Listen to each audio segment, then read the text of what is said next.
തെക്കൻ കേരളത്തിൽ ഇടതുപക്ഷത്തിന് ശക്തമായ വേരോട്ടമുള്ള മണ്ഡലമാണ് വാമനപുരം. ജാതി സമവാക്യം വിജയപ്രതീക്ഷ നൽകുന്ന മണ്ഡലങ്ങളിൽ ഒന്ന്.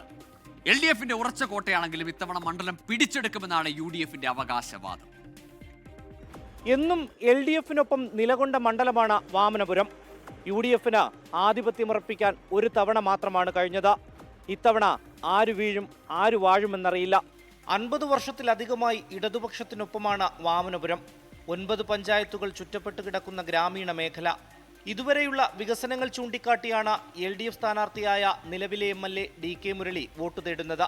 DK മുരളിക്ക് മണ്ഡലത്തിലുള്ള സ്വാധീനം വോട്ടായി മാറുമെന്നാണ് LDFന്റെ പ്രതീക്ഷ. വീണ്ടും ഒരു LDF ഭരണമെന്ന് സാധാരണക്കാർ ആഗ്രഹിക്കുന്നു. അതുകൊണ്ട് തന്നെ ഇത്തവണ ജനവിധി LDFന് കേരളത്തിൽ പൊതുവെ അനുകൂലമാകുമെന്നാണ് ഇവിടുത്തെ ഒരു പ്രതികരണത്തിൽ നിന്ന് എനിക്ക് തോന്നുന്നത്. എനിക്ക് നല്ല ഭൂരിപക്ഷത്തിൽ ജയിക്കാനുമാകും. മണ്ഡലത്തിൽ തന്നെ സ്വാധീനമുള്ള യുവനേതാവാണ് UDF സ്ഥാനാർത്ഥി. മുൻ യൂത്ത് കോൺഗ്രസ് നേതാവ് സുധീർ ഷാപ്പാലോട്. ഈഴവ നായർ വോട്ടുകൾക്ക് ഭൂരിപക്ഷമുള്ള മണ്ഡലത്തിൽ ഇത്തവണ കോൺഗ്രസ് മുസ്ലിം സ്ഥാനാർത്ഥിയെയാണ് പരീക്ഷിക്കുന്നത്. ലോക്സഭാ തെരഞ്ഞെടുപ്പിൽ വോട്ട് വർദ്ധിപ്പിക്കാനായതും UDFന് പ്രതീക്ഷ നൽകുന്നു. എന്നാൽ മുതിർന്ന നേതാക്കൾക്ക് സീറ്റ് നിഷേധിച്ചത് UDFൽ തന്നെ ഭിന്നാഭിപ്രായമുണ്ടാക്കിയിട്ടുണ്ട്. കഴിഞ്ഞ 50 വർഷക്കാലം ഈ മണ്ഡലം ഇടതുപക്ഷത്തിൻ്റെ ജനപ്രതിനിധികളാണ് മാറി മാറി അധികാരത്തിലേക്ക് വരുന്നത്. പക്ഷേ ഈ നാടിൻ്റെ പൊതുവായ വികസന പ്രവർത്തനങ്ങൾ അവർ ഏറ്റെടുത്തിട്ടില്ല എന്നുള്ള വസ്തുത ഈ തിരഞ്ഞെടുപ്പ് വലിയ ചർച്ചയയച്ചിട്ടുണ്ട്. രാഷ്ട്രീയത്തിന് അതീതമായി ഈ നാട്ടിലെ ജനങ്ങൾ ഐക്യജനാധിപത്യ മുന്നണിക്ക് വോട്ട് ചെയ്യാൻ തയ്യാറായി നിൽക്കുന്നതാണ് ഓരോ ദിവസവും മുന്നോട്ട് പോകുമ്പോൾ മനസ്സിലാക്കാൻ സാധിക്കുന്നത്.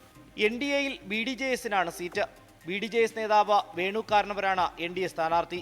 BJPക്ക് അത്ര വേരോട്ടമില്ലെങ്കിലും ഈഴവ വോട്ടുകൾ നേടി മുന്നേറാനാകുമെന്നാണ് NDA ക്യാമ്പിന്റെ വിശ്വാസം. വ്യത്യസ്തനായ ഒരു സംവിധാനം എന്ന് പറയുന്നത് NDA ആണെന്നും അത് മോദിജിയുടെ വോട്ടാണെന്നും ആളുകൾ തിരിച്ചറിഞ്ഞു.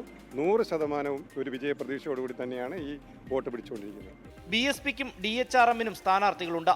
എന്നാൽ ഇത്തവണ SDPI മണ്ഡലത്തിൽ മത്സര രംഗത്തില്ല. റിനു ശ്രീധർ, 24, തിരുവനന്തപുരം.